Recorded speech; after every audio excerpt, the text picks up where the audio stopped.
de la situación de salud en el país está con nosotros el doctor Esteban Ortiz, médico salubrista y docente.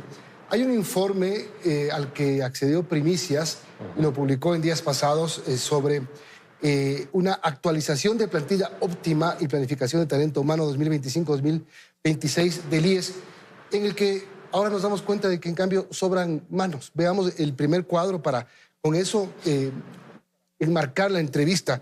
Esta primera gráfica que habla del número de excedentes y el déficit oculto. 715 puestos en exceso en el tercer nivel, en los hospitales generales 365 puestos en exceso, centros clínicos, quirúrgicos, ambulatorios 314 puestos en exceso, en centros de especialidades 239 puestos en exceso. Doctor Ortiz, gracias por acompañarnos. ¿Cómo entender esto? Bueno, definitivamente yo creo que están mal analizados los datos, justamente con datos del mismo Ministerio del IES. Ahora vi que solo el 4% de los proveedores de salud del IES están en el primer nivel. El modelo de atención integral de salud te dice que el 80% de las atenciones deberían resolverse en el primer nivel. Entonces no podemos tener 4% en el primer nivel y el resto en el segundo y en el tercer nivel. Es decir, definitivamente, si le ves desde ese punto, puede haber un exceso de médicos en el tercer nivel, pero hay una escasez absoluta en el primer nivel. Entonces habrá que reestructurar, más no buscar, digamos, despidos para disminuir aún más estas brechas que hay entre los niveles de atención. Y veamos de una vez las soluciones que se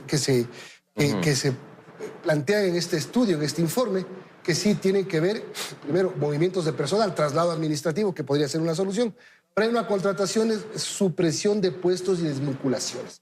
Ahí está el problema. A ver, nuevamente, uno de los problemas principales, el IES atiende aproximadamente de 9.5 a 10 millones de atenciones al año. De estas atenciones son el doble de las que atiende el Ministerio de Salud. El Ministerio de Salud tiene casi el triple de unidades de salud. Es decir, ¿por qué pasa eso? ¿Por qué pasa eso? Porque el Ministerio de Salud, el IES, el ISFA y el ISPOL son una institución que se crearon separados. Básicamente se formaron como una red hace 20 años, pero no se comunican entre ellos. Entonces, ¿qué es lo que sucede? Yo le digo de cariño al Sistema Nacional de Salud, le digo el sistema de enfermedad de salud. Estamos enfocados en atender enfermos y no en prevenir que se enfermen. Y el IES lo hace muy mal, porque nunca fue pensado para hacer atención de prevención y promoción. Entonces, ¿qué es lo que sucede? La gente quiere irse al Hospital Carlos Andrade Marín. No sé si es que tú sabes, pero el Hospital Carlos Andrade Marín atiende casi 800,000 atenciones al año. Es el más grande del Ecuador. Es decir, siempre se va a desbordar. Siempre se va a desbordar porque no va a haber forma de detener la demanda de enfermos. Todo el mundo quiere irse al Hospital Carlos Andrade Marín cuando esas enfermedades, el 80% deberían quedarse en el primer nivel. ¿Y por qué van a los hospitales del IES cuando el sistema de salud pública, como tú dices, tiene muchas más unidades y hay muchos más no afiliados del IES en el país que afiliados? Correcto.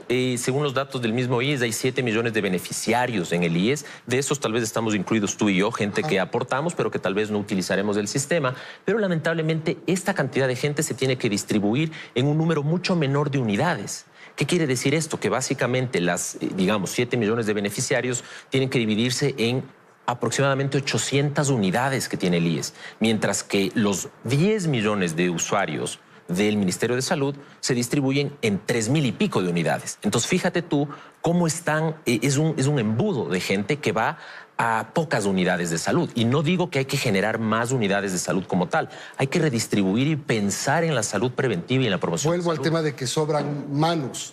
¿Qué es lo que sobra y qué es lo que está faltando? Porque no es que, me imagino, no es que hay, no, los médicos están de más, no, ¿en qué especialidades o en qué tipos de trabajo en el tema de salud? Bueno, salubristas. Por ejemplo, definitivamente hay una escasez de psiquiatras, de endocrinólogos, hay una escasez de ciertas especialidades, hay un número adecuado de otras especialidades, ginecólogos, pediatras, pero el problema principal es la concentración urbana que tiene el IES. El IES es mayoritariamente urbano. Y el IES, lamentablemente, tiene pocas atenciones de prevención de salud. Entonces, nuevamente, a lo que yo voy, el IES recibe, digamos, más dinero y más recursos para salud para menos pacientes. Y gasta básicamente 400% más por paciente que los pacientes del Ministerio de Salud. Entonces, pensar que el Ministerio de Salud con menos recursos atiende más pacientes y aparentemente los atiende mejor en términos de esperas y de falta de ocupación, pues es un tema de organización y de gobernanza que hay que saber regular y controlar, ¿no? Ahora, hablando del exceso de atenciones o de demanda que tiene para la oferta que hay, se bajan las citas de 15 a 10 minutos. ¿Qué se hace en 10 minutos? No se hace absolutamente nada. He hablado con algunos buenos colegas de los hospitales más grandes del Ecuador. Entiendo que puede haber una consulta en la cual simplemente tú verificas el chequeo, cómo está tu glucosa, sabes que estás muy bien, sigue así. Podemos pensar en esas atenciones desde el punto de vista de medicina tal vez digitalizada, es decir, a través de telemedicina para hacer eso. Pero si tú tienes a un médico, y he visto casos puntuales, endocrinólogos, digamos, gente que necesita mínimo 15 a 20 minutos para recién enterarse de la enfermedad. Entonces vamos a seguir bajando el tiempo de atención y vamos a seguir aumentando las atenciones. Esa no es la calidad de salud que nosotros nos merecemos como afiliados como tal, sino que hay que repensar el sistema. Bajemos al nivel 1 de atención, es decir, al que tiene que entrar en contacto con la población, y eso es lo que falla. No puedes tener tú una diarrea, que perdón la expresión, vaya al hospital cuando podía ser tratado en el dispensario médico. ¿Qué es lo que sucede? La gente a las 9 de la noche tiene algún dolor de estómago, va directamente al hospital y no va al primer nivel, porque ese es el problema. El primer nivel no funciona en el IES para nada. Vamos a lo macro. Desde noviembre no hay un ministro de salud titular. Hay una vicepresidenta de la República a la cual el presidente le ha encargado el Ministerio de Salud. Pero los resultados no se ven, porque lo que se está viendo todavía es que faltan medicinas, es que faltan insumos, es que faltan atenciones. Totalmente, es decir, uno de los 4 problemas que nosotros hemos identificado es la gobernanza. Hemos tenido 6 ministros o ministras de salud en este gobierno y básicamente la vicepresidenta, con toda la buena voluntad, quiere hacerse cargo de una cartera de Estado que requiere muchísima experticia y muchísima cooperación. Entonces, el primer problema a resolver es la falta de gobernanza. ¿Quién está en el gobierno? Es el presidente Noboa. Tiene que tener gobernanza con su propio Ministerio de Salud, es decir, tienen que tener una persona y que básicamente el ministerio funcione. Ese es el primer problema. El segundo problema es obviamente el de la subejecución. Sabemos que hay una reducción del presupuesto, sabemos el acorte dentro de los ingresos petroleros y demás, pero el presupuesto ha bajado en 15% en relación al 2023 en términos de presupuesto destinado a la salud. Y de según datos del mismo Ministerio de Finanzas, se ejecutó solo el 45% en el 2025. Entonces, no estamos gastando lo poco que tenemos. Ese es el problema, porque además, por ejemplo, acaba de decir el secretario del gobierno que tiene 11 cargos, José Julio Neira, y no sé por cuál mencionarlo para este tema, Sercop. El tema de los proveedores no participan porque al hacerlo a través del catálogo electrónico se les acaba la negociación con intermediarios. O sea, se acaba el chanchullo, se acaba el negociado, se acaba la corrupción. Es decir, nadie quiere participar por la derecha, todos quieren irse por la zurda. Totalmente. A ver, el Sercop, y yo lo digo muy abiertamente, por la izquierda, básicamente, perdón, yo soy zurdo. Básicamente el Sercop ha legalizado la corrupción.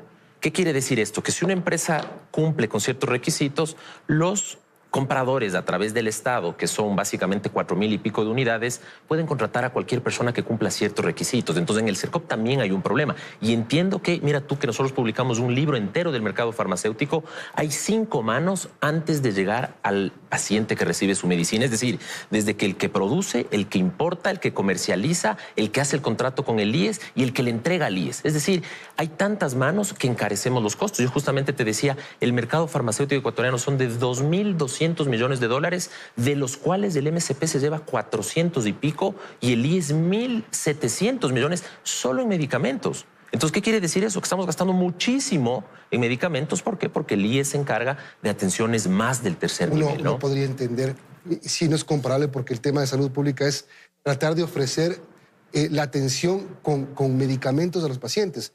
Correcto. Pero tú en el país aquí ves un exceso de farmacias. El negocio de las farmacias, de la farmacéutica, es impresionante en este país. Sí. Somos el país que más farmacias tiene per cápita en la región, esperaría yo, creo que en el mundo.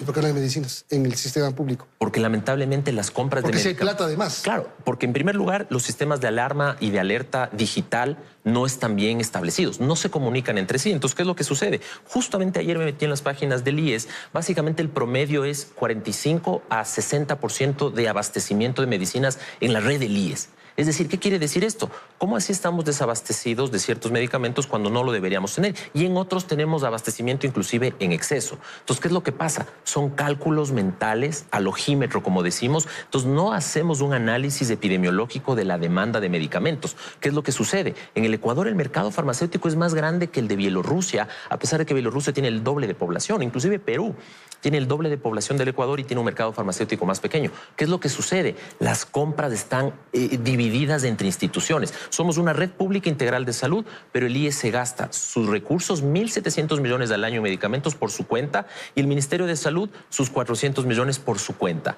Y de esos, cuando tú tienes problemas de desabastecimiento y tienen que comprar de forma, digamos, reactiva, empiezan estas ínfimas cuantías, estas compras de emergencia que encarecen los precios. Entonces, el sistema de medicamentos es uno solo. Y nuevamente yo les trato de decir a las personas, no solamente pensemos en que faltan medicamentos para mejorar el sistema de salud. Sí que lo falta. Y lo falta en el sector público.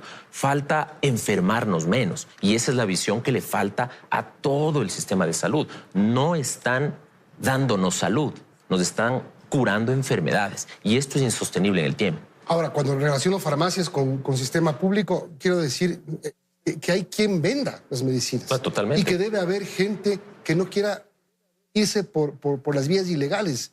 Es decir, falta como no solamente honestidad, sino también organización y gestión.